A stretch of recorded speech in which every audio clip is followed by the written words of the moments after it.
1월 29일은 분립개척교회 담임목사 청빙을 위한 투표의 날입니다. 분립개척교회 담임목사 청빙은 1회 투표의 다득표로 결정됩니다. 투표는 일부 예배 후 시작해 오후 3시 30분까지 진행됩니다. 투표 장소는 부평성전 지하 1층과 지상 1, 2층, 주안성전 1층 로비에서 진행되며 한 곳에서 한 번만 투표할 수 있습니다. 투표 자격은 개정된 주안교회 정관에 의거해 18세 이상 세례 교인인 알곡 성도며 12월 30일까지 알곡으로 확정된 성도입니다. 투표 시에는 신분증을 반드시 지참해 주시고 신분증이 없을 시 투표할 수 없습니다. 신분증은 주민등록증, 운전면허증, 여권, 복지카드입니다. 기표 시에는 먼저 투표소 입구에서 본인 확인을 해주시기 바랍니다. 담당자에게 교적 확인 후 본인 확인란에 서명을 해주시면 됩니다. 다음으로 직인이 찍힌 투표 용지를 수령하시면 됩니다. 직인이 없는 투표 용지는 무효 처리됩니다. 마지막으로 수령한 투표 용지를 들고 기표소로 들어가신 후 기표소에 마련된 도장으로 후보자 이름 옆 기표란에 도장을 찍어 기표하신 후 투표 용지를 접어 투표함에 넣어주시면 됩니다. 후보자 3분 중 1분에게만 투표해 주셔야 합니다. 투표 결과는 주보와 인터넷 홈페이지를 통해 공고됩니다. 소중한 한 표로 분립개척 교회 담임 목사를 세우고 하나님 나라를 확장하는 일에 성도들께서는 기도와 투표로 동참해 주시기 바랍니다. 오늘은 주연절후 3번째 주일입니다. 오늘 부평 2, 3부 예배 설교는 세계 복음주의권 교회와 선교단체의 연합 모임인 국제 로잔운동의 총재 마이클 오 목사께서 전하십니다. 마이클 오 목사는 2024년 9월 인천 송도 컨벤시아에서 열릴 제4차 로잔대회 준비차 방한하였습니다. 설날 연휴 기간 동안 부평성전, 주안성전 새벽 예배는 정상 진행됩니다. 송도 기도처 새벽 예배는 모이지 않습니다. 2023년 설날 가정예배 순서지가 교회에 비치되며 교회 홈페이지를 통해서도 다운받으실 수 있습니다. 오늘은 설 연휴 관계로 부평성전과 주안성전 새가족 성경 공부를 휴강합니다. 1월 날의 열방 기도회가 1월 27일 오후 8시에 진행되며 강사는 탄자니아 김인옥 선교사입니다. 1월 날의 열방 기도회에 참석하셔서 열방과 세계 선교를 위해 함께 기도해 주시기 바랍니다. 주안교회 성도들의 사업장을 돕기 위해 2023년 공감 소비운동 우리 함께를 진행합니다.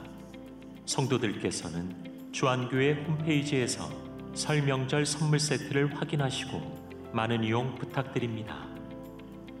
부평교육국 신년 할애식이 1월 29일 오후 3시 글로리아홀에서 있습니다.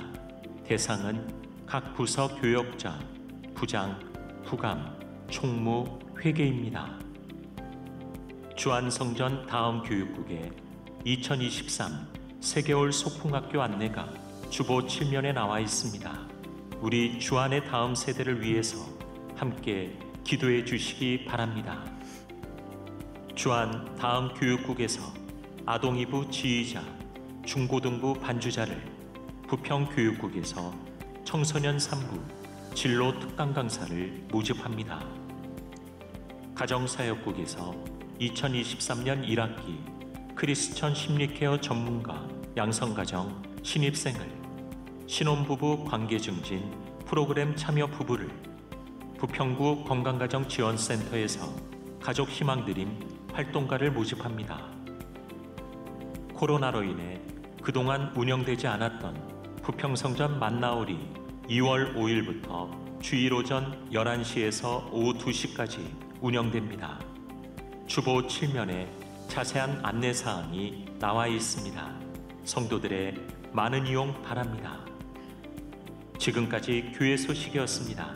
이외의 교회 소식은 주보를 참조하시기 바랍니다. 이제 다 함께 일어나셔서 하나님께 찬송하며 예배드리겠습니다.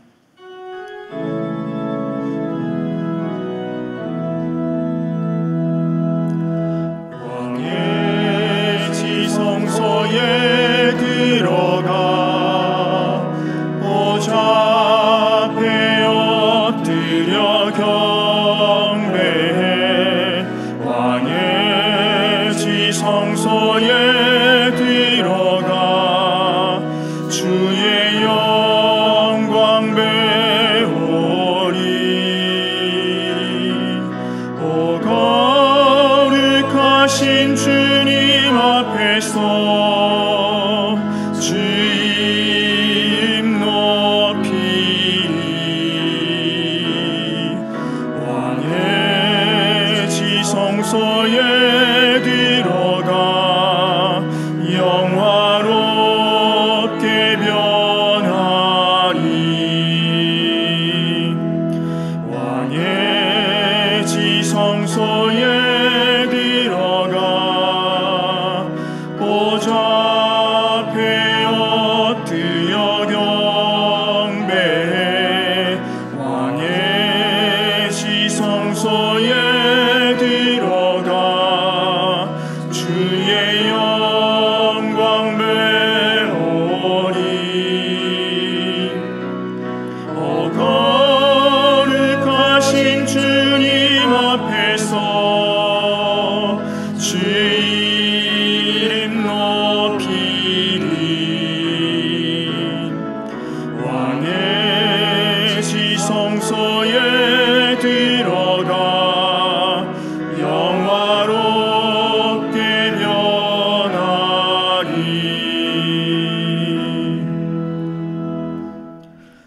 여호와여, 신중에 주와 같은 자가 누구니이까? 주와 같이 거룩함으로 영광스러우며 찬송할 만한 위엄이 있으며 기이한 일을 행하는 자가 누구니이까? 주의 인자하심으로 주께서 구속하신 백성을 인도하시되 주의 힘으로 그들을 주의 거룩한 초소에 들어가게 하시나이다. 하나님은 영이시니 예배하는 자가 영과 진리로 예배할지니라. 아멘.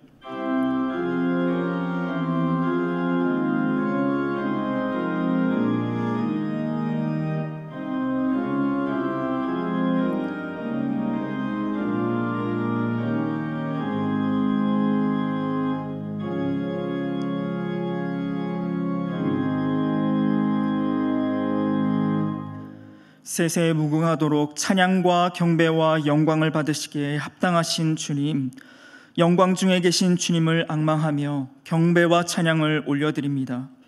거룩하신 성삼위일체 하나님께서 친히 이곳에 임재하사 우리가 드리는 예배를 기뻐 받아 주옵소서. 예수님의 이름으로 기원하옵나이다. 아멘. 이제 우리 다 함께 주안의 기도를 드리겠습니다. 우리가 자비하신 하나님께 나아갈 때 하나님께서는 두 팔 벌려 우리를 안아주시고 우리의 모든 상처와 질병과 죄책감과 죄악을 받아주십니다. 우리를 사랑하시는 하나님께 수고하고 무거운 짐을 내려놓읍시다.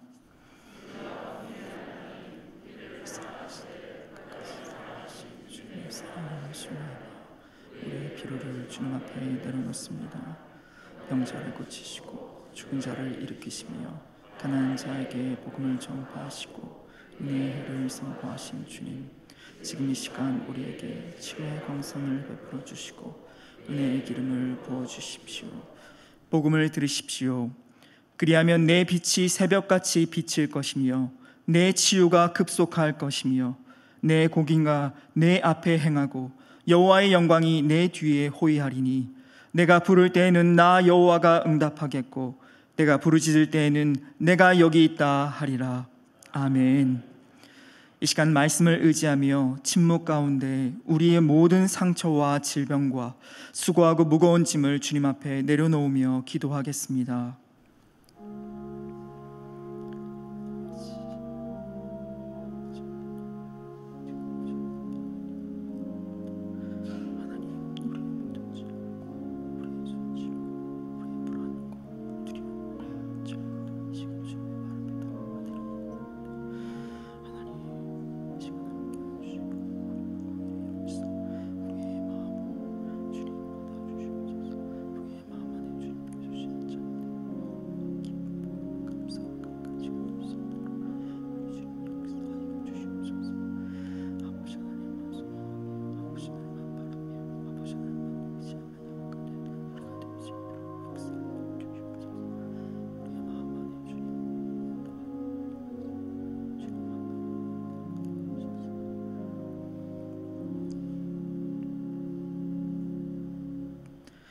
여기 우리에게 주시는 하나님의 위로의 말씀이 있습니다. 다윗이 나단에게 이르되 내가 여호와께 범죄하였노라 하매 나단이 다윗에게 말하되 여호와께서도 당신의 죄를 사하셨나니 당신이 죽지 아니하려니와. 아멘. 이제 다 함께 자리에 앉으셔서 계속 기도하겠습니다. 우리의 구원자 되시는 하나님, 예수님의 공로로 값없이 의롭게 되어 하나님의 자녀로 품어주심에 감사를 올려드립니다. 하나님께서 베풀어 주실 은혜를 간절히 사모하며 주님 앞에 나아오는 주의 자녀들에게 이 시간 진리의 말씀과 다함 없는 은혜로 채워주시옵소서.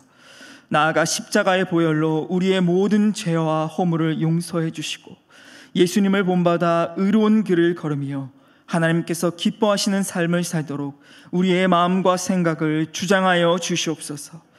우리의 생명 되시는 하나님, 주님의 은혜가 아니면 우리는 단 한순간도 살 수 없는 존재임을 고백합니다.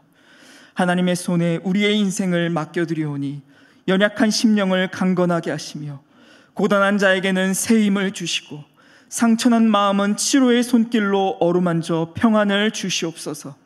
하나님의 구원의 손길로 우리를 지켜주시고 매일 매순간 생명의 복된 길로 인도해 주시옵소서. 그리하여서 주님이 주시는 새 힘으로 하나님의 뜻만을 세상에 비추는 선교적 삶을 살아갈 수 있도록 인도하여 주시옵소서. 하나님 나라를 이루어 가시는 하나님, 하나님께서 주시는 지혜와 사랑으로 분립개척을 아름답게 이루어갈 수 있도록 주님께서 함께하여 주시옵소서. 그리하여서 오직 하나님의 의로우심이 나타나는 분립개척이 되게 하시고 우리 주안교회가 한국교회 위에 희망의 등불이 될 수 있도록 사용하여 주시옵소서. 하나님 아버지, 이 시간 우리에게 귀한 하나님의 말씀을 듣게 하시니 감사를 드립니다.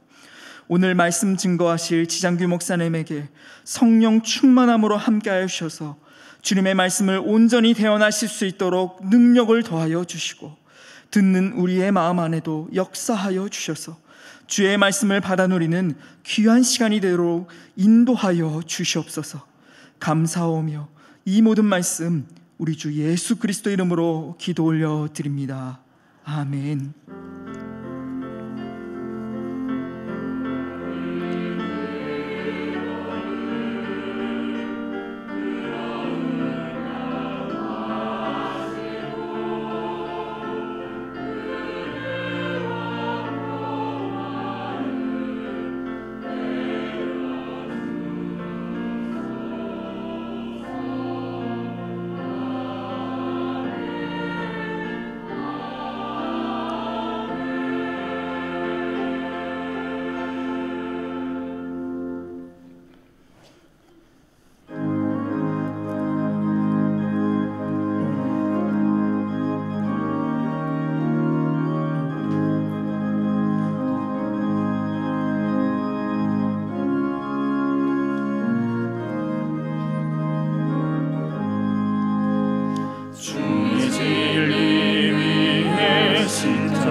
찬송하며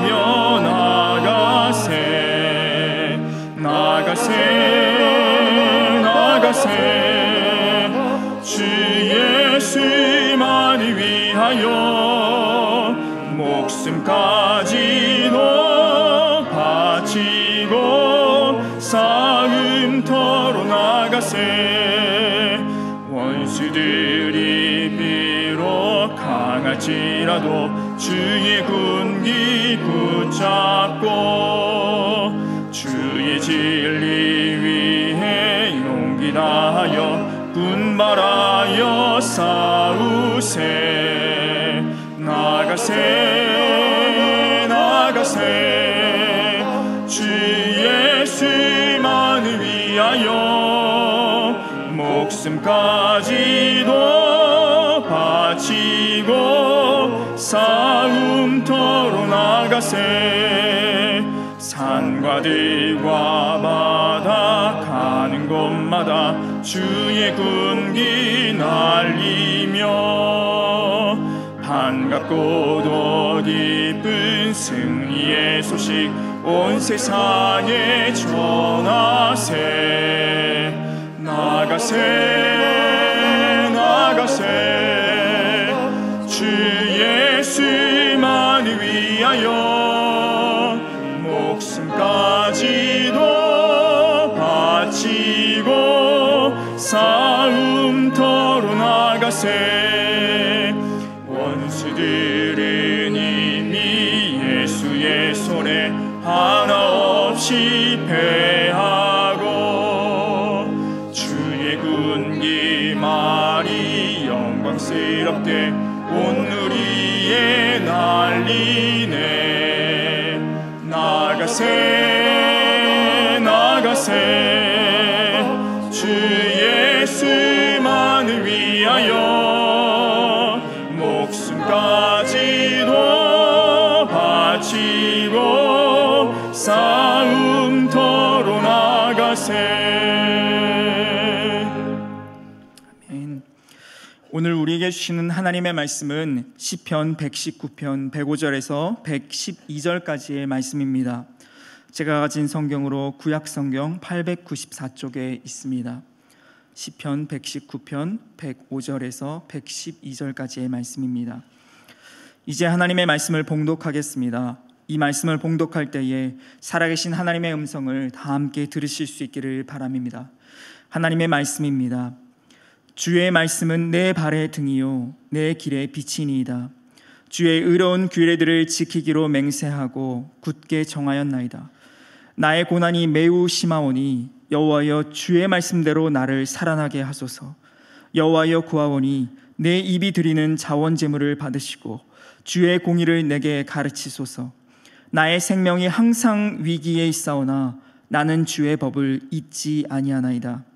악인들이 나를 해하려고 올무를 놓았사오나 나는 주의 법도들에서 떠나지 아니하였나이다. 주의 증거들로 내가 영원히 나의 기업을 삼았사오니 이는 내 마음의 즐거움이 됨이니이다. 내가 주의 율례들을 영원히 행하려고 내 마음을 기울였나이다. 아멘.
아멘.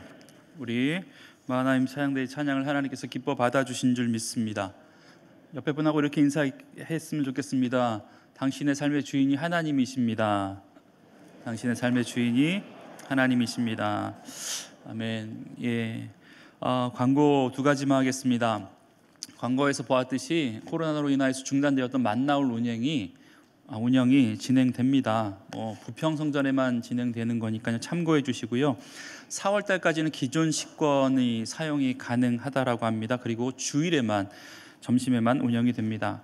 또 두 번째는 분리개척 투표 안내입니다. 다음 주 주일 1월 29일에 분리개척 교회 담임 목사 청빙을 위한 투표가 진행됩니다. 우리 중앙성전에서는 1층 로비에서 진행되니까요. 공동위에 자격이 되신 분, 알곡 성도이면서 18세 이상 세례교인은 참석하셔서 세 분의 후보 가운데 한 분에게 투표해 주시면 감사하겠습니다. 잠깐 기도하겠습니다.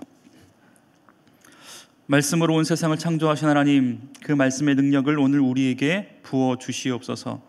설 명절을 맞아 고향을 오가는 믿음의 종들이 있는데 하나님, 오가는 길 안전할 수 있도록 하나님 붙들어 주시고, 가족과 오가는 소식이 아름답고 복된 소식만 있을 수 있도록 주님 역사하여 주시옵소서. 감사드리며 예수님의 이름으로 기도합니다. 아멘. 할렐루야. 우리 다시 한번 또 새해가 됐는데 인사하겠습니다. 하나님의 복 많이 받으시길 바랍니다. 하나님의 복 많이 받으시길 바랍니다. 제가 오늘 말씀을 시작하면서요, 유치하지만 성경 퀴즈 몇 개를 좀 내볼게요. 넌센스입니다. 많이 들어보셨을 거예요. 임신하기를 원하는 사람이 읽어야 될 말씀은 에베소서. 맞아요. 성경에서 가장 딸을 많이 낳은 사람 이름은 좀 어려워요? 막달라 마리아입니다. 막달을 낳은 거예요. 성경에 나온 책 중에 여자 이름으로 된, 이건 좀 어려워요. 여자 이름으로 된 책이 3개가 있습니다. 하나는 뭔지 아세요? 룻기, 또 에스더. 하나는 또 뭐예요? 민수기. 민수기, 여자, 영수기, 정수기, 민수기. 제가 이 퀴즈를 냈더니 누가 자기 친구 중에서 남자인데 민수기가 있다고 아니라고 그러시는 분이 있었는데, 그렇습니다. 마지막 하나, 성경에서 가장 두꺼운 장은 겉장이에요. 겉장이 제일 두꺼워요. 유치하죠. 이번에는 넌센스 말고요. 성경에서 가장 짧은 장으로 구성되어 있는 장은 어딜까요?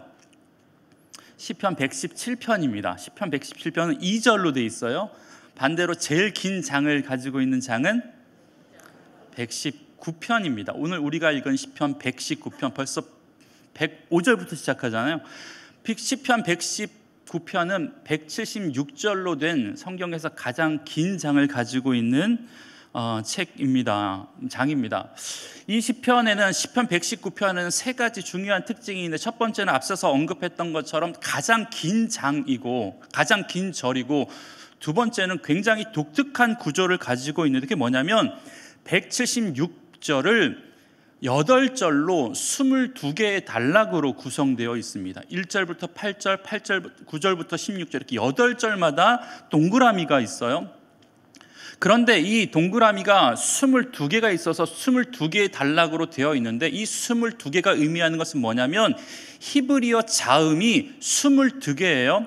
알렙부터 테드까지, 맨 끝에까지 22개의 이 단어로 되어 있는데, 8절마다 첫 번째 8절은 알렙, 그리고 우리나라 얘기로 하면 그냥 가로 시작한 제 첫 글자를 가로 시작해가지고 8글자를 만들고, 두 번째 단락은 나로 시작해서 8글자로 만들고, 세 번째 단락은 다로 시작해서 굉장히 어려운 구조로 되어 있는데 굉장히 시적인 표현이 되어 있습니다.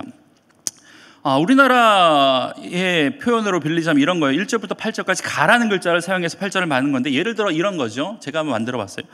가고파서 보고파서 꿈에도 그리던 가나안 땅 그 약속의 땅에 들어가 보니 가라고 취하라고 하셨던 당신의 말씀이 이해가 됩니다.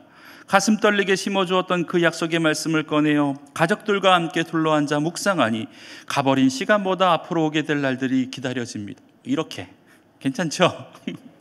이렇게 1절부터 176절까지 22개의 단락을 이렇게 진행하고 있습니다. 여러분, 그래서 알렙부터 타우까지 176절을 22개의 자음으로 나누어서 시편 기자가 노래합니다. 대단하죠? 문학적으로 굉장히 뛰어난 특징을 가지고 있습니다. 마지막 세 번째 특징은 뭐냐면 119편의 주제가 하나님의 말씀입니다. 하나님의 말씀. 그리고 176절의 각 절 가운데 말씀, 율례, 율법, 법도, 규례, 증거, 교훈, 이런 말씀과 유사한 말씀에 관한 단어들이 176절 가운데 172절에 들어 있습니다. 그러니까 겨우 4절만 빼놓고 다 말씀에 관한 이야기를 하고 있다라는 거예요. 그러니까 시편 119편은 하나님의 말씀에 관한 깊은 묵상에서 나온 시라고 이해하시면 됩니다. 이 시편의 저자가 정확하게 기록되어 있지 않지만 많은 학자들이 본시에 발견되어지는 탁월한 문체와 말씀에 대한 깊은 묵상을 바탕으로 아마 다윗이 아닐까 생각하고 추측하는 사람들이 많이 있습니다. 그리고 마지막으로 또 하나의 특징이 있는데 그게 뭐냐면 시편 119편이 신약 성경과 구약 성경 정중앙에 위치합니다. 정확하게 신약과 구약의 가운데를 딱 펴면 어디가 나오냐면 119편이 나온다라는 겁니다. 여러분, 이 의미를 확대 해석할 필요는 없지만 어떤 주석가는 하나님의 말씀이 모든 인생의 중심이다라는 것을 이 말씀을 통해서 하나님께서 보여주고 계시다, 기막힌 섭리이다, 하나님께서 이것까지 계획해 놓으셨다라고 풀이하는 사람이 있습니다. 여러분, 하나님의 말씀이 우리의 삶 가운데 중심이라는 것은 부인할 수 없지 않습니까? 여러분, 그렇기 때문에 그 의미를, 그 해석을 그렇게 받아들여도 될 것 같습니다. 여러분, 올 한 해 이 하나님의 말씀이 여러분의 삶 가운데 중심으로 모심으로 말미암아 오늘 말씀의 제목처럼 말씀이 여러분의 삶을 이끌어 가시는 한 해 되길 주의 이름으로 간절히 축복합니다. 오늘 본문은 22개의 연 가운데 14번째 연에 해당되는 히브리어 알파벳으로는요 눈이라고 해당되는 단어, 영어로는 N과 같은 단어입니다. N. 여러분, 이 말씀의 시작은 시편 모든 말씀 가운데 가장 유명한 말씀 가운데 한 구절이라고 이야기할 수 있는 시편 105절로 시작합니다. 그의 말씀은 이렇게 시작합니다. 주의 말씀은 내 발의 등이요 내 길의 빛이니이다. 여러분, 여기서 말하는 내 발에 해당하는 히브리어 단어는 레라글리인데 이 말씀은 레겔이라는 원문에서 나왔고 이 말씀의 뜻은 인생 여정이라는 뜻입니다. 마찬가지로 내 길 역시 동일한 의미를 가지고 있습니다. 그러니까 내 발에 내 길의 빛이라는 것은 내 인생 가운데 등이고 내 인생의 여정 가운데 빛이다라는 뜻이라는 것입니다. 시편 기자가 자신의 인생을 인도해 주는 것이 하나님의 말씀이라고 시편 오늘 본문 105절에서 말씀한 이후에 106절에서는 이 시인이 어떠한 상황에서든지 주의 말씀을 굳게 지키며 살아가겠다라고 하는 다짐과 맹세를 하는 것을 보게 됩니다. 시편 106절의 말씀, 주의 의로운 규례들을 지키기로 맹세하고 굳게 정하였나이다. 여러분, 그런데 사실 자신의 인생의 여정에 등이 필요하고 빛이 필요하다라는 것 자체가 지금 상황은 어떻다라는 거예요? 어둡다라는 거예요. 맞죠? 등이 필요하다고 빛이 필요하다는 것 자체가 어둡다라는 것을 의미합니다. 실제로 오늘 본문에 나타나는 시편 기자의 상황은요, 정말 그가 처음에 고백했던 것처럼 등이 필요하고 빛이 필요한 그런 상황처럼 보입니다. 107절 말씀이 시편 기자가 현재 처해 있는 상황을 말해주는데 뭐라고 이야기하고 있냐면 나의 고난이 매우 심하오니라고 표현하고 있습니다. 여러분, 여기서 말하는 나의 고난이라는 것은요, 원문에 보면 괴롭혀지는 이라고 표현되어 있어서 수동태로 되어 있습니다. 이 말씀의 의미는 내가 무엇을 잘못했기 때문에 괴로운 것이 아니라 누군가에 의해서, 외부적인 여건에 의해서 내가 지금 괴롭힘을 당하고 있다라는 그런 표현이라고 이야기할 수 있습니다. 사실 앞선 106절의 말씀처럼 어떠한 상황에서든지 주의 규례를 지키고 주의 말씀을 지키며 살기로 맹세하고 결의에 찬 결심을 했다면 의지를 가지고 있다면 사실 우리가 기대하는 것은 뭐냐면 그렇게 살기로 도전했고 그렇게 살기로 다짐했던 사람들의 인생 가운데 누리는 형통한 삶, 순종하며 주의 길을 걷는 자에게 주시는 큰 은혜와 큰 복이 그들에게는 더 적합해 보이는데 사실 이러한 우리의 기대와는 다르게 오히려 더 극심한 고통과 고난을 표현하고 있는 것을 보게 됩니다. 나의 고난이 매우 심하대요. 여러분, 우리도 주의 뜻을 받들어 살겠다고, 주의 말씀대로 살겠다고, 주의 길을 걸어보겠다고, 또 말씀이 제시해주는 바른 길, 의의 길, 믿음의 길 걸어가겠다고 다짐합니다. 여러분, 사실 그렇게 결정할 때, 그렇게 결심할 때 우리의 삶 가운데 기대되는 삶의 모습들이 있잖아요. 광야에서 샘물이 솟아나고 막혔던 우리의 삶의 문제가 해결되어지고 꼬였던 우리의 삶의 문제가 풀려지는, 기대하지 않는 곳에서 응답의 역사가 나타나고 그래야 되는데 사실 우리의 인생은 시편 기자와 다르지 않은 인생을 경험하게 됩니다. 신방하다가 보면 이런 말씀하시는 분이 참 많아요. 목사님, 왜 주의 뜻대로 주의 말씀대로 살면 살수록 이렇게 힘들고 어려워요? 이렇게 푸념 섞인 고백을 하시는 분이 많이 있습니다. 여러분, 그런데 우리가 시편 기자와 다른 점이 뭐냐면 우리는 그 결심이 무너지게 만드는 그 고난을 만날 때 쉽게 우리는 그 결심들을 포기합니다. 아, 그래, 말씀대로 사는 거 포기합니다. 믿음을 지키려는 거 포기한다라는 겁니다. 말씀대로 살았더니 이러한 풍성한 은혜를 주셨습니다라고 고백하지 못하게 되니까 그 말씀대로 살아왔던 지난 시간들이 아까워져요.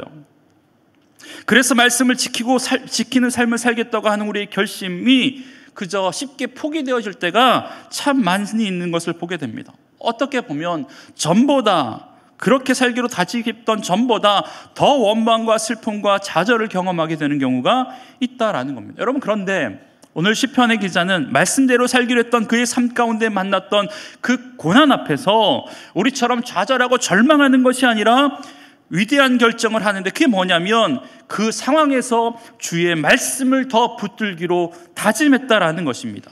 신실한 주님의 말씀을 더욱더 신뢰하기로 결정했다라는 것. 그게 이 시편 기자와 저와 여러분과 다른 지점 아닙니까? 107절의 말씀, 나의 고난이 매우 심하오니 여호와여 주의 말씀대로 나를 살아나게 하소서.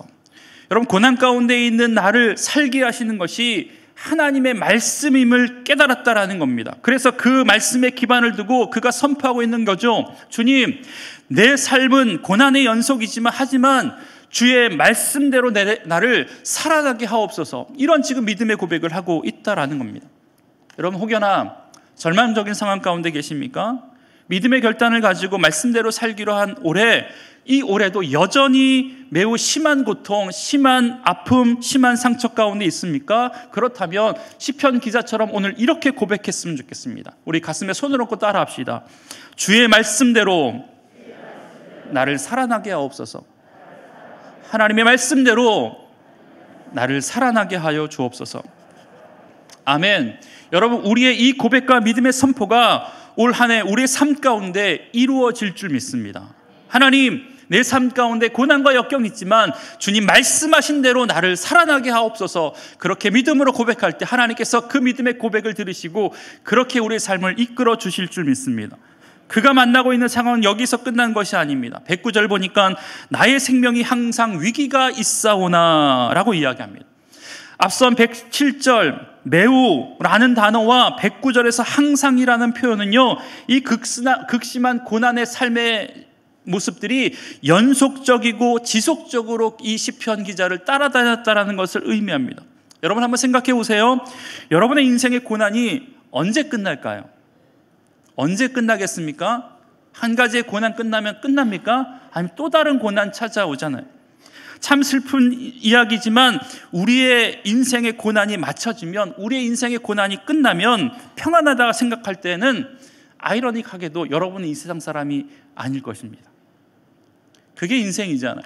우리가 죽음에 이르는 순간까지 고난이 찾아온다라는, 사람마다 경중의 차이는 있지만 시편 기자가 고백하는 것처럼 우리 모두가 매우 심한, 항상 위기 가운데 있다라고 고백하고 있는 것 아닙니까? 이어지는 110절에서도 이렇게 고백하고 있습니다. 악인들이 나를 해하려고 올무를 놓았사오나. 여러분 또한 이 말씀을 가지고 추측하자면 이 고난은 어떠한 계기로 우연히 생겨난 것이 아니라 의도를 가진 다수에 의해서 당하고 있는 고난이다라고 이야기할 수 있어요. 앞서 이야기했던 것처럼 이 시편이 학자들의 추측대로 다윗이라고 이야기한다면 매우 극심한 고난, 생명의 위기, 악인들의 올무, 이것은 아마 다윗의 장인이었던 사울을 통하여서 10년 동안 다윗을 죽이려고 했던 그 광야에서 쫓겨다녔던 그 10년의 생활, 그 시간들을 이야기하지 않을까라고 추측할 수도 있습니다.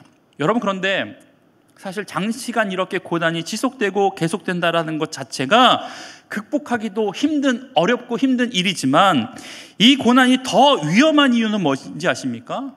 이 고난으로 인하여서 하나님의 말씀에 대한 신앙이 흔들릴 수 있는 사람들이 많이 있기 때문에 그렇다라는 겁니다.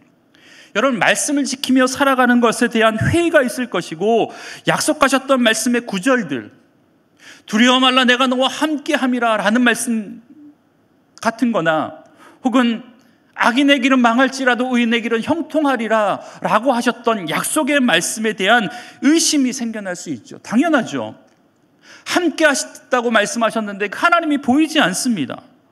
악인은 망하고 의인은 형통한다라고 약속하셨는데 오히려 내 주변에 악인 같은 사람이 형통함을 누리는 경우를 참 많이 보게 된다라는 것입니다. 여러분, 그럴 때마다, 그런 일이 있을 때마다 우리가 가지고 있었던 믿음, 하나님의 신실한 말씀에 대한 신앙이 흔들리게 됩니다. 그게 더 위험한 것 아닙니까? 그런 경우를 만나게 된다라는 겁니다. 여러분, 그런데 이런 상황에서도 하나님의 말씀에 대한 시편 기자의 믿음은 결코 흔들리지 않습니다. 109절의 말씀, 나의 생명이 항상 위기에 있사오나 나는 주의 법을 잊지 아니하였나이다. 110절의 말씀, 우리 다 같이 한번 읽어보겠습니다. 시작. 올무를 놓았사오나 나는 주의 법도에서 떠나지 아니하였나이다. 아멘. 여러분, 믿음의 삶이 뭡니까?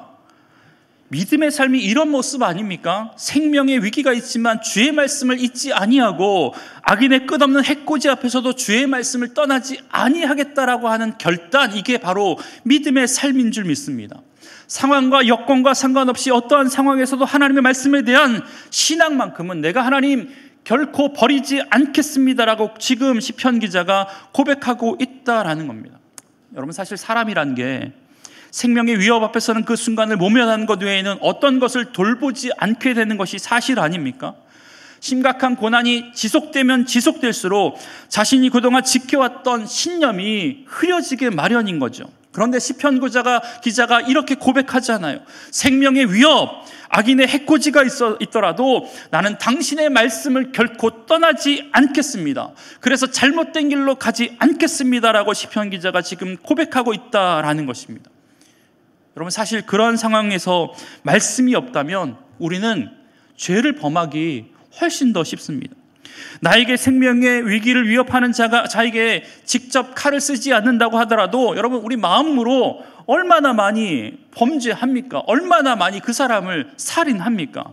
눈에는 눈, 이에는 이로 얼마나 마음으로 많이 범죄하냐라는 거예요. 마음으로 짓는 죄이기 때문에 괜찮다고요? 아니요. 여러분 아시잖아요. 직접 행하지 않아도 마음으로 음행하는 것, 마음에 품는 것 자체를 예수님께서 뭐라고 말씀하시냐면 너는 간음하였다라고 말씀하고 있잖아요. 마음에 품는 것 자체로 하나님께서는 탐심하였다라고 이야기하고 있잖아요. 실행한 결과를 가지고 죄의 유무를 묻지 않으시고 마음에 품은 것 가지고 주님은 판단하신다니까요.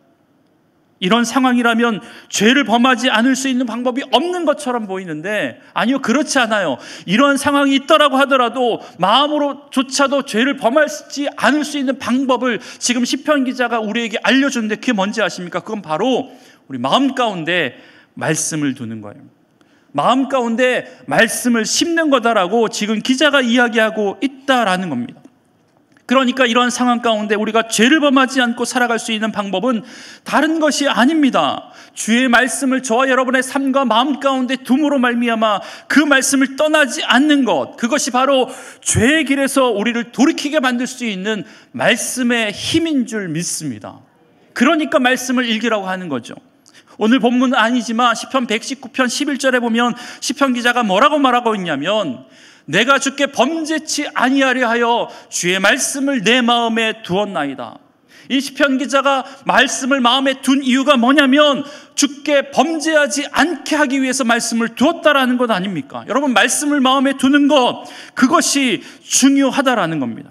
그래서 우리는 지난 코로나 3년 동안 매일 말씀을 마음에 두기 위해서 그렇게 노력한 것 아닙니까? 말씀 카드를 가지고 하루하루 매일 묵상을 하고 신구약 성경을 통독했고 2년이 넘게 지금 말씀 마음에 새기기를 통하여서 말씀을 필사하는 사람들이 수천 명이 지금 있고, 올해는 공동체 성경 읽기를 통해서 마음에 말씀을 두려고, 마음에 말씀을 새기려고 지금 하고 있는 것 아닙니까?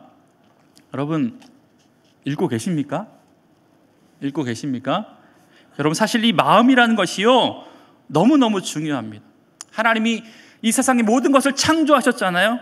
이 모든 것이 하나님의 것이지만 하나님의 것이 아닌 게 하나가 있다면 그게 뭔지 아십니까? 그게 바로 사람의 마음입니다. 사람의 마음. 세상의 모든 것이 하나님의 것이지만, 그분이 주인이시지만 사람의 마음만은 하나님께서 여러분 간섭하시지 않으셔요. 그러기에 하나님은 우리에게 무엇을 요청하냐면, 하나님이 언제나 취할 수 있는 돈과 물질 이런 것들을 우리에게 요청하는 것이 아니라 우리가 자원해서 드려야만 받을 수 있는 그것을 요청하시는데, 그게 뭐냐면 우리의 마음이라는 거예요. 마음. 112절에 보니까 이렇게 말씀하고 있습니다. 내가 주의 율례들을 영원히 행하려고 내 마음을 기울였나이다. 여기서 말하는 기울이다라는 말은요, 텐트를 세우다라는 의미를 가지고 있대요. 여러분, 장막을 치는 것은 유목민들에게 있어서 거주지를 정한다라는 의미입니다. 결국 여러분, 마음을 기울인다라는 것은요, 주의 곁에 자리를 잡겠다라는 것을 의미하고, 주의 말씀에 의지해서 그분이 이끄시는 대로 내가 삶을 살아가겠습니다라고 하는 마음의 결단이라는 겁니다. 여러분, 말씀을 읽으십시오. 말씀을 가까이 하십시오. 그 말씀 가운데 길이 있는 줄 믿습니다. 그 말씀이 여러분을 범죄하지 않은 길로 인도하실 것이고, 그 말씀이 여러분을 생명의 길로 인도하여 주실 줄 믿습니다. 여러분, 근데 사실 말씀을 읽는 게 쉽다, 쉽지 않다. 쉽지 않습니다. 우리가 몸에 이상 신호가 오면, 건강에 이상 신호가 오면 제일 먼저 어떤 이상 신호가 오냐면 밥맛이 없어집니다. 맞죠? 몸살이건 뭐건 다 맛있는 분이 계시긴 하지만 대부분의 사람들이 입맛이 떨어집니다. 건강의 유무를 판단하는 것 가운데 가장 중요한 잣대가 밥을 잘 먹느냐입니다. 밥을 잘 드시느냐? 예. 잘 먹으면 그나마 건강을 어느 정도 유지할 수 있습니다. 먹어야 정신도 차릴 수 있습니다.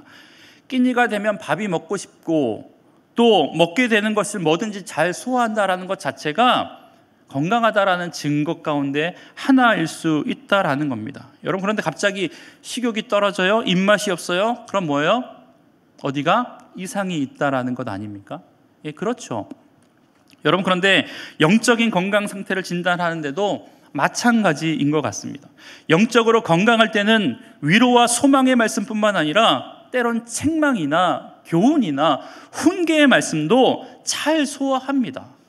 이 말씀조차도 내 영혼을 살찌우는 아름다운 말씀, 풍성한 말씀이다라고 느껴집니다. 그런데 어느 순간부터 말씀이 들리지가 않고, 말씀이 먹히지가 않고, 귀에 쓴 말씀들은 내뱉기 시작한다면, 여러분 기억하시길 바랍니다. 영혼이 병들고 있다라는 증거입니다. 영혼이 병들면 여러분 말씀이 먹고 싶지가 않아요. 여러분, 말씀 잘 읽고 계십니까? 새해 첫 해, 첫 주, 첫날, 잔소리, 말씀 읽으십시오. 말씀이 여러분을 이끌어 가실 줄 믿습니다. 매일 공동체 성경 읽기를 잘 듣고 계십니까? 먹고 싶지 않아도 꾸역꾸역 드십시오.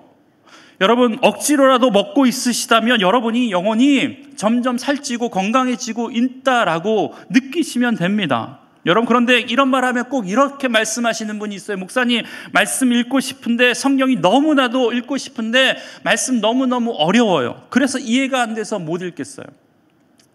이런 핑계 해보셨죠? 여러분도 한번 해보셨을 거라고 생각됩니다. 맞죠? 여러분 이런 말 해보셨을 것이고 들어보셨을 건데 여러분 성경을 읽지 않음을 이 말씀을 통해서 정당화하고 계십니까? 그렇다면 이런 분들은요 이런 말과 똑같아요. 저는 팔보채의 구성 성분이 무엇인지 모르기 때문에 팔보채를 먹을 수 없습니다. 이 말과 똑같습니다. 말씀이 어려워서 읽지 못하겠습니다 라고 말하는 것은 저는 돼지 삼겹살의 구성 성분이 뭔지 잘 모르기 때문에 어렵기 때문에 먹을 수 없습니다 라는 말과 똑같다라는 거예요. 여러분 집에서 밥 먹을 때도 마찬가지죠. 아내가 차려준 밥과 국과 반찬의 성분을 다 알고 드시는 분이 어디 있습니까?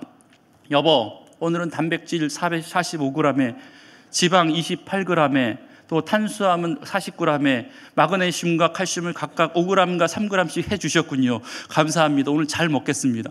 여러분 이렇게 드시는 분 계십니까? 없어요. 누가 그래요? 그렇지 않아요. 그저 밥에 그냥 우리가 먹으면 안 되는 양잿물 같은 거 타지 않았을 것이다라는 확신 가지고 그 믿음 가지고 그냥 먹죠. 근데 그렇게 믿음 가지고 먹으면 먹었던 그 밥이 그 음식이 저와 여러분을 건강하게 만들고 살찌우게 만드는 것 아닙니까? 여러분 끼니는 거르는 것 아닙니다. 몰라서 못 드신다고요? 그냥 아침밥 매일 먹듯이 밥 먹고 물 드시듯이 여러분 말씀을 가까이 하실 수 있는 저와 여러분의 삶이 되길 바랍니다. 운전하실 때, 길을 갈 때, 설거지할 때, 심지어 집에서 일을 하고 화장실에 있을 때 말씀을 틀어놓고 공동체 성경 읽기를 통해서 주신 하나님의 말씀을 듣고 나아간다며 오늘 시편 기자가 고백했던 것처럼 우리가 고난 가운데 있을 때 그 고난과 역경을 이겨낼 힘이 우리가 들었던 말씀을 통해서 나타나게 될 줄 믿습니다. 결국엔 그 말씀이 저와 여러분을 생명의 삶으로 올 한 해 이끌어 갈 줄 믿습니다. 여러분 그렇다면 왜 시편 기자는 그토록 어두운 상황에서 고난과 역경에서도 말씀에 대한 믿음이 흔들리지 않았을까? 그것은 바로 105절에서 말씀드렸듯이 말씀이 그의 인생 가운데 등이고 그 말씀이 그의 인생 가운데 빛이라는 것을 확실히 믿었기 때문입니다. 내 삶을 지키고 인도하시는 것이 하나님의 말씀임을 신뢰하고 있기 때문이라는 것입니다. 여러분, 여러분의 삶도 하나님의 인도하심을 말씀을 통해서 받으시길 바랍니다. 인생이 어둡습니까? 갈 길을 찾지 못할 만큼 고난과 역경이 있으십니까? 여러분 다른 데 기웃기웃하면서 거기서 해결책 찾지 마시고 이 말씀 가운데 길이 있음을 믿어 말씀의 인도함을 받는 저와 여러분의 삶이 되길 주의 이름으로 간절히 축복합니다. 근데 여기서 제가 말씀을 읽다가 이런 의문점이 하나 들었습니다. 주의 말씀은 왜 등이지? 여러분 여기서 말하는 등은요 우리가 예전에 호롱불 같은 건데 심지를 가지고 기름을 부어서 불을 밝히는 그걸 이야기합니다. 본문을 자세히 보니까 내 발의 등이래요. 내 길의 빛이래요. 여러분 내 발의 등 정도가 아니라 하나님 가는 길마다 등이 아니라 빛 정도가 아니라 내 인생의 전체를 밝혀주는 태양빛 같은 것이면 좋겠다라는 생각이 들었습니다. 그게 낫죠? 여러분 호롱불 훅 하면 꺼지는 것 아닙니까? 뭐든지 다 환하게 하는 태양이 좋죠. 등은요 우리나라에서 호롱불 같은 건데 고작 심지 하나로 지탱하는 바람 불면 꺼지는 그런 거예요. 제가 주한교회를 부임하고 7년이 넘어서면서부터 그때 코로나가 왔는데 마음에 좀 불안하고 마음이 좀 조급해지기 시작을 했습니다. 미래에 대한 불안이 가장 큰 원인이었죠. 빨리 부교육자의 생활을 청산하고 이제 소위 말하는 담임 목회도 해야 할 것 같고 그런데 그 사역을 감당하기에 능력도 없고 또한 내 스스로 그것을 감당할 수 있는 힘도 없는 것 같고 그래서 내 스스로 능력 없음을 한탄하다가 때로는 교회와 교단의 구조적인 문제를 한탄하기도 했습니다. 교회는 줄어드는데 신학교는 이렇게 많이 만들어가지고 신학생을 많이 배출해가지고 갈 데도 없게 만드냐고 이런 한탄했습니다. 생각하면 할수록 답이 나오지 않습니다. 갈 곳이 없어서 사역을 못하는 동료들이 주변에 참 많이 있습니다. 누군가는 이런 말을 할 때마다 기도하라고 하는데 기도가 답이라는 것 알고 있지만 여러분 저만 기도하는 게 아니잖아요. 다 기도하는 거잖아요. 그래서 참 답답하고 앞이 보이지 않다라고 느껴졌습니다. 마치 개콘에서 예전에 이런 개그 있었어요. 눈을 감아보세요. 눈을 감아보세요. 뭐가 보입니까? 앞에 아무것도 보이지 않죠? 그게 바로 여러분의 미래입니다. 뭐 이런 그게 바로 여러분의 현실. 뭐 이런 개그 있었어요. 이런 게 막 생각이 났어요. 그래서 코로나가 한참 시작했던 때부터 제가 푸념 섞인 기도를 새벽마다 이런 기도를 했어요. 하나님, 진짜 제 앞에 길이 보이지 않아요. 왜 제 앞길을 이렇게 막막하고 깜깜해요? 제가 앞으로 가야 할 길이 보이지 않아요. 불안하게 왜 이렇게 만들어 놓으셨어요? 그래요. 하나님, 결국에는 협력해서 선한 길로 인도해 주실 것을 믿고 있고, 지금까지 그렇게 조금씩 인도하셔서 여기까지 오게 하셨듯이 그렇게 앞으로도 그렇게 선한 길로 인도하실 것을 알고 있지만, 그래도 너무 답답해요. 불안불안하게 조금씩만 보여주시 말고 제가 앞으로 가야 할 길 좀 미리 알 수 있도록 내 길 좀 환하게 보여주시면 안 돼요? 보이지 않는 길, 불안하게 지금까지 희미한 등불에 의지하여서 한 걸음 내딛는 거 조심스럽게 왔다면 앞으로 내가 어떤 길을 가게 될지 좀 환하게 보여주시면 안 돼요? 그럼 좀 기대하면서 좀 마음 편하게 갈 것 같은데 하나님 좀 그렇게 해주세요. 이런 기도했어요. 이런 기도. 하나님, 앞이 보이지 않아요. 깜깜해요. 근데 지금까지 인도하셨던 것은 믿어요. 앞으로도 그렇게 인도하실 것이라는 것도 믿어요. 그런데 너무너무 불안하게 쫓아갔어요. 지금까지 왔어요. 앞으로도 그렇게 갈 것 같으니까 좀 환하게 보여주세요. 이런 기도했어요. 여러분, 이 기도의 시간이 벌써 2년이 넘어서고 있었던 작년 가을쯤에 갑자기 동일한 기도를 새벽 시간에 하고 있는데 제가 어렸을 때 경험했던 딱 한 번의 경험이 갑자기 기도 중에 생각이 났습니다. 그 경험은 이런 거였어요. 뭐냐면 초등학교 저학년 때 인생에 처음으로 외할머니 집에 갔었던 적이 있었습니다. 밤늦게 도착했던 저를 붙들고 사촌, 몇 살 위였던 사촌 형이 제 손을 붙잡고 그 밤에 집 근처에 있었던 구멍가게에 가는 거였는데, 여러분 당시 가로등이 없었잖아요. 그러다 보니까 손전등, 작은 손전등 하나 가지고 그 구멍가게에 갔습니다. 가는 길 물구덩이라도 있을까 봐, 돌불이라도 있지 않을까 걱정하는 마음에 그 형이 제 손을 꼭 붙잡고 제 발 앞만 후레쉬를 비추고 그 가게를 갔다 왔습니다. 꽤 으스스한 골목이었지만 그래도 발길에 후레쉬 때문이었는지 아니면 나를 잡아준 형 때문이었는지 어려움 없이 다녀왔습니다. 그런데 제가 다음날 아침 날이 환하게 밝아서 집 밖으로 나아갔을 때 그 집과 그 가게와의 사이, 그다지 멀지 않았던 길이었지만 그 주변의 환경을 보고 너무나도 소스라치게 놀란 적이 있습니다. 왠지 아십니까? 여러분, 가게와 집과의 사이에 양옆에는요 다 공동묘지였습니다. 여러분, 만약에 그 형이 그 후레쉬를 내 발만 비추지 않고 사방팔방을 비췄다면, 그래서 그 무덤이 제 눈앞에 보였다면 제가 그 길을 걸어갈 수 있었겠습니까? 아니요, 없었을 겁니다. 기도를 하는데 제가 어렸을 때 딱 한 번 경험했던 그 외할머니 댁의 그 장면이 스쳐가는데 순간 하나님께서 저에게 이렇게 말씀하시는 것 같았습니다. 지목사, 너가 앞으로 가야 할 길, 온통 어두워 보이는 그 길 내가 너한테 진짜 환하게 다 보여준다면 그 길 너가 정말 갈 수 있다고 생각하니?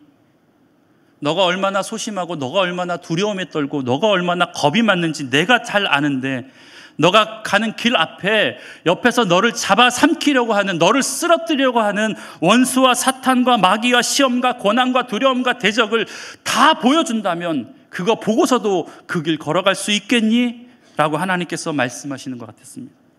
그냥 너는 내가 이끄는 대로 매일매일 너의 등 앞에, 발 앞에 비춰진 그 등만 보고 가면 결국에는 내가 준비한 그곳까지 안전하게 갈 거야. 그렇게 말씀하시는 것 같았습니다. 여러분, 우리는 하나님이 준비해 놓으신 그 삶의 목적지까지 시험이 있어도 고난이 있어도 결국에는 끝까지 갈 것을 믿고 믿음으로 달려가야 할 그 길, 주님의 손 붙들고 달려간다면 하나님께서 저와 여러분의 삶을 목적지까지 아름답게 이끌어 가실 줄 믿습니다. 마치 태양빛과 같은 밝음으로 우리의 길을 비춰준다면 어쩜 저와 여러분, 소심한 저와 여러분은요, 그 길 무서워서 가지 못할지도 모른다라는 겁니다. 여러분, 주의 말씀이 저와 여러분의 삶 가운데, 여러분의 발 가운데 등이래요. 태양빛처럼 밝은 빛이 아니어도 여러분의 인생의 한 걸음 한 걸음을 인도하시는 것이 바로 말씀이라는 겁니다. 그래서 우리는 한 번의 말씀이 아니라 한 번 받은 은혜, 그 시간을 기억하며 평생을 살아가는 것이 아니라 매일매일 여러분의 발 가운데 비춰주시는 그 등불을 밟으면서 보면서 여러분의 인생길을 가야 합니다. 여러분, 매일매일 말씀을 묵상하십시오. 매일매일 그 말씀을 붙들고 살아가시길 바랍니다. 그렇게 될 때 그 말씀이 결국에는 저와 여러분의 삶을 인도하여 주실 줄 믿습니다. 우리 교회는 그렇게 하지 않지만 연말마다 송구영신 예배 때 말씀 카드를 뽑는 곳이 있잖아요. 그래서 그 말씀 카드를 마치 부적처럼 성경책에 꽂아놓고 1년을 살아가시는 분이 있습니다. 그것도 좋고, 작년에 항상 카톡으로 보내드렸던 말씀, 매일 말씀 카드를 카톡 플로플로 설정해가지고 그 말씀 붙들고 살아가는 것도 좋지만, 우리에게 중요한 것은 매일매일 주어진 하나님의 말씀을 붙들고 그렇게 조금씩 인생의 길을 걸어간다면 저와 여러분의 삶이 결국 하나님께서 이끄시는 거룩한 믿음의 삶으로 아름답게 걸어가는 귀한 인생 될 줄 믿습니다. 매일매일 말씀을 읽으십시오. 그 말씀이 저와 여러분을 인도하여 주실 줄 믿습니다. 우리 찬양 한 곡하고 기도 한번 하겠습니다.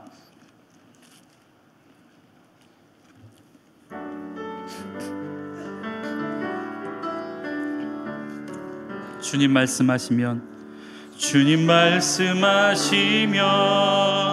내가 나가리다. 주님 뜻이 아니면 내가 멈춰서리다.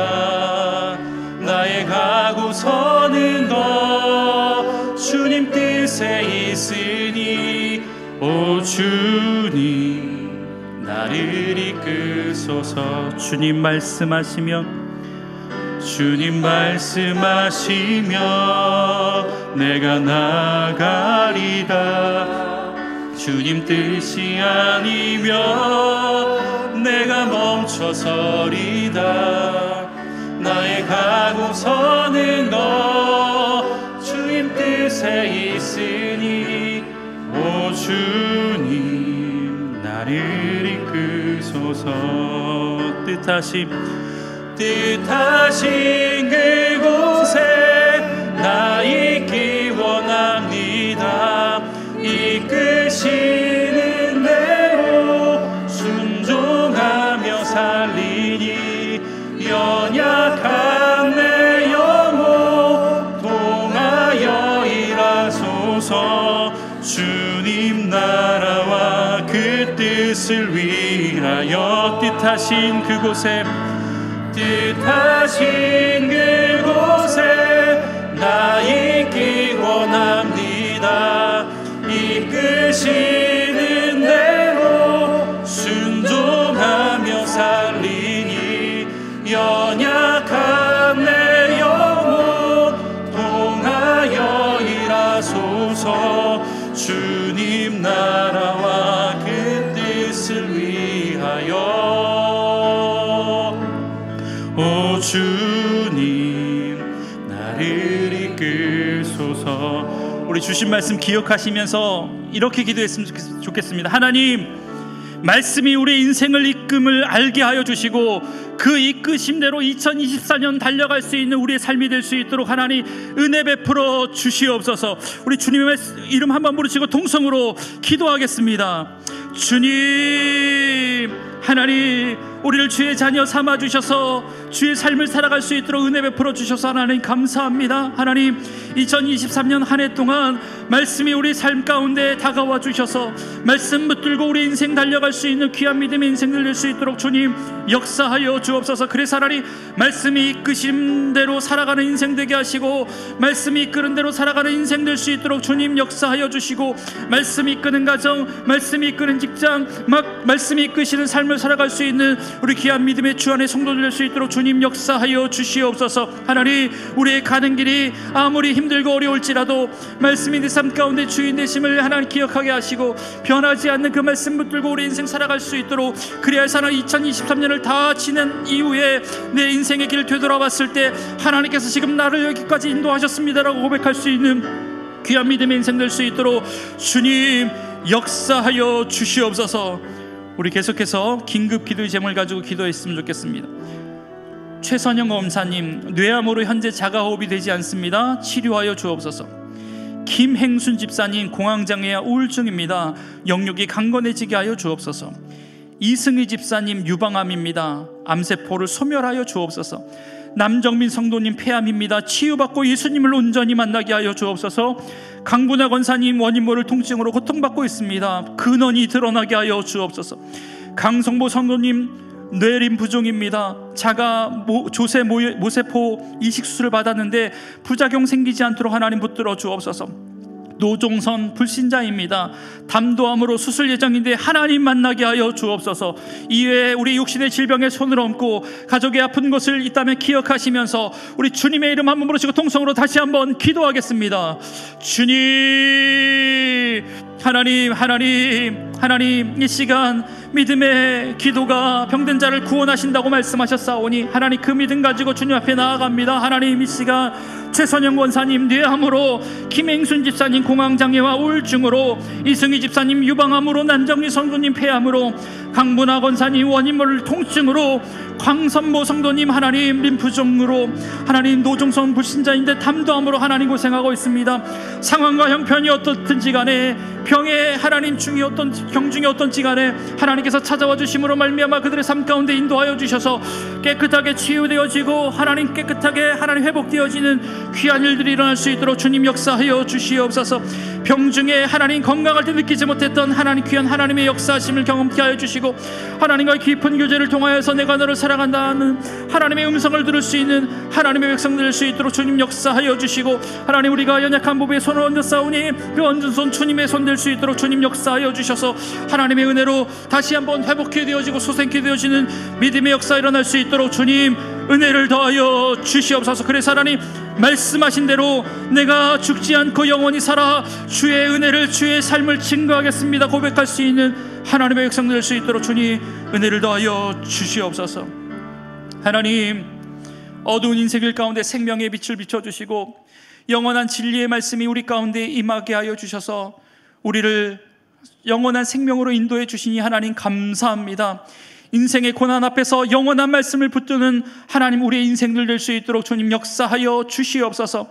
하나님, 김행순 집사님, 이승희 집사님, 남정민 성도님, 강보나 권사님, 강성모 성도님, 노종선 성도님, 하나님 여러 가지 질병으로 고통받고 있는데 하나님 찾아가 주셔서 회복시켜 주시고 침상에서 주님을 만날 수 있는 놀라운 은혜가 있게 하여 주옵소서.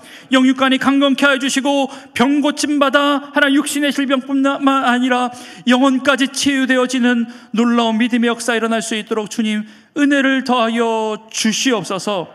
감사드리며 예수님의 이름으로 축복하며 기도드리옵나이다. 아멘.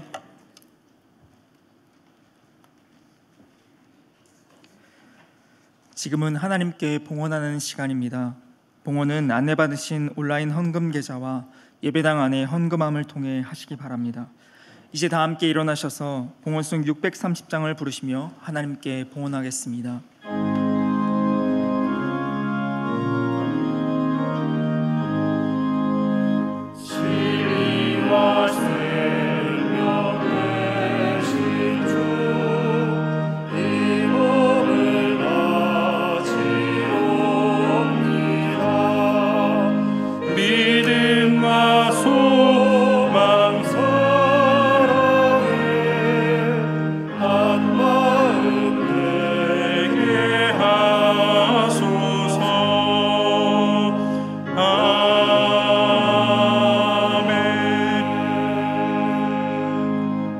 하나님, 오늘도 구원해 주신 은혜에 감사한 마음으로 우리의 생명, 우리의 마음과도 같은 예물을 주님 앞에 드립니다. 이 예물이 선하고 아름다운 곳에 쓰여지게 하시고 이 예물을 통하여서 하나님의 나라가 확장되는 놀라운 믿음의 역사 있게 하여 주옵소서. 이제 또한 음력으로 새로운 한 해가 다시 시작되는데 성령 하나님, 2023년 한 해는 말씀으로 이끄심을 받는 귀한 한 해 되게 하여 주시고, 그 말씀을 통하여서 우리가 생명의 길로 인도함 받는 놀라운 믿음의 역사 일어날 수 있도록 주님 은혜를 더하여 주시옵소서. 모든 말씀 예수님의 이름으로 기도합니다. 아멘.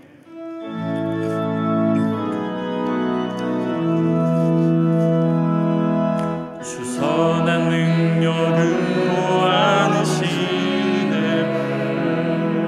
그 크신 팔로 날 붙드시네. 절망 속에도 흔들리지 않고 사랑하는 주 얼굴 구하리. 이전의 괴로움 날에 벗사고 고난의 길을 걷는다 해도 주님께 모두 맡긴 우리 영혼. 근데 승리의 날을 맞으리. 선한 능력으로 일어서리. 주만 의지하리. 믿음으로 우리 고대한 해 주 오실 그날 영광의 새날을 맞이하리. 선한 능력으로 일어서리. 주만 의지하리. 믿음으로 우리 고대한 해 주 오실 그날 영광의 새날을 맞이하리. 지금은 우리 주 예수 그리스도의 그 크신 은혜와 우리 하나님 아버지의 다함 없는 사랑하심과 성령님의 은사와 교통하심이 2023년 말씀으로 이끌림 된 귀한 삶을 살기로 소원하며 나아가는 귀한 믿음의 주 안의 모든 성도들의 삶과 가정과 직장과 삶의 터전 위에 하나님께서 핏값으로 이 땅 가운데 세우신 주안교회 위에 이 나라와 민족 위에 지금부터 영원까지 함께 하시길 간절히 축원하옵나이다. 아멘.